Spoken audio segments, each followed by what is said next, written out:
Paano mag-apply sa affiliate program ng Shopee? So, yan po mga lodis ang ituturo natin sa tutorial na ito. So, para po doon sa mga gustong kumita dito po sa Shopee through sharing lang po ng mga products, kahit hindi nyo po products, kung may makita po kayo dyan ng magandang products at gusto nyo pong i-share, and then pwede po kayong kumita doon mga lodis ng commission. Pwede po natin yan mga lodis i-share. Halimbawa po, meron po kayong YouTube or Facebook.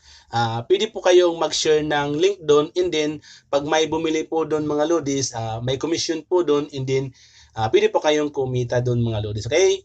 So ganito lang po lodis ang gawin nyo kung paano po kayo mag-apply. Una po, i-open nyo lang po ang inyong Shopee apps. Ngayon, pagdating po dito sa inyong Shopee, pumunta lang po kayo dito sa Me. Yan. O dito sa profile natin. Dito po sa inyong profile, scroll up nyo lang po. Scroll up nyo. Makikita nyo po dito sa more activities, ayan, itong affiliate program. I-click po natin yan. And then, mapupunta po tayo dito sa affiliate registration. So, dito po, magre-registro po muna tayo bago po tayo magka-earn or bago po tayo mag-share ng mga links mga lodis. Kasi kung hindi po tayo mag-rehistro, hindi naman po tayo kikita sa pag-share ng products mga lodis. Kailangan ma-approve po muna tayo dito sa affiliate program bago po tayo magkapag-earn. Okay? So, ganito po ang gawin nyo. So, mapupunta kayo dito mga lodis. Una po, dito sa account type. So, individual at enterprise po. Kung individual naman po, halimbawa, isa lang kayong content creator na mga nagsishare ng mga ano-anong product. So, dito po kasi individual mga lodis. So, kung kayo po ay company, kung ano-anong company po, or may gagamitin nyo para po sa company nyo, enterprise po mga lodis ang piliin nyo. Okay? Then, pag once po na nakapili na kayo dyan mga lodis, so dito, kailangan po natin mamili at least one platform na plan po nating mag-promote ng product dito sa, mag-promote po ng product mula dito sa Shopee. So, i-click po natin itong more. And then, so dito po, mamimili po tayo dito. Ito po yung mga platform na pwede po nating i-share yung mga products mula dito sa Shopee. Halimbawa po, mayroon po kayong YouTube. I-click nyo po itong add.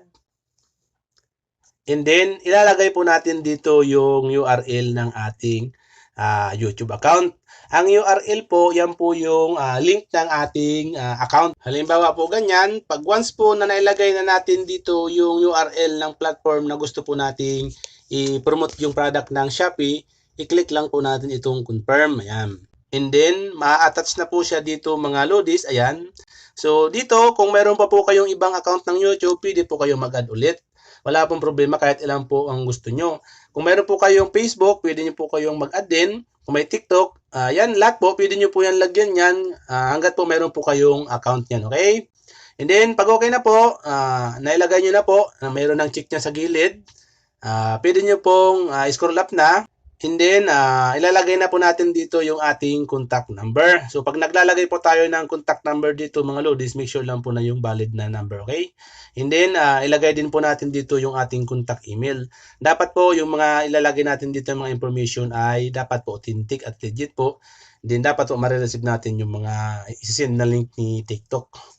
And then, referral code, optional naman po ito. Halimbawa po, meron po kayong kaibigan na nag-affiliate din. Pwede kayong manghingi ng referral code doon. And then, i-click natin itong malit na box. Yan, I declare. And then, pag okay na po, review po natin. I-click na po natin itong submit button. And then, ganito na po ang lalabas niyan mga lodis. So, dito, registration submitted successful. So, dito po, i-review pa po ito ni TikTok ha. So, hindi agad-agad po kayo ma-approve nito mga lodis. So, i-review pa ito ni TikTok. And then, pag hindi po kayo naka-receive ng update within 15 to 30 days, so, pwede nyo pong i-click itong Shopee team na yan mga lodis. And then, magkakaroon po kayo dyan ng contact ni customer service or ni Shopee team po. Pwede po kayo mag-ask doon kung bakit po hindi kayo na-approve sa affiliate program. So, makaka-receive din po kayo ng email niyan. So, katulad nito, ayan. Parehas lang naman po ito ganyan. So, wait nyo na lang po. And then, makikita nyo po ang status ng inyong registration dito pa rin po sa affiliate program.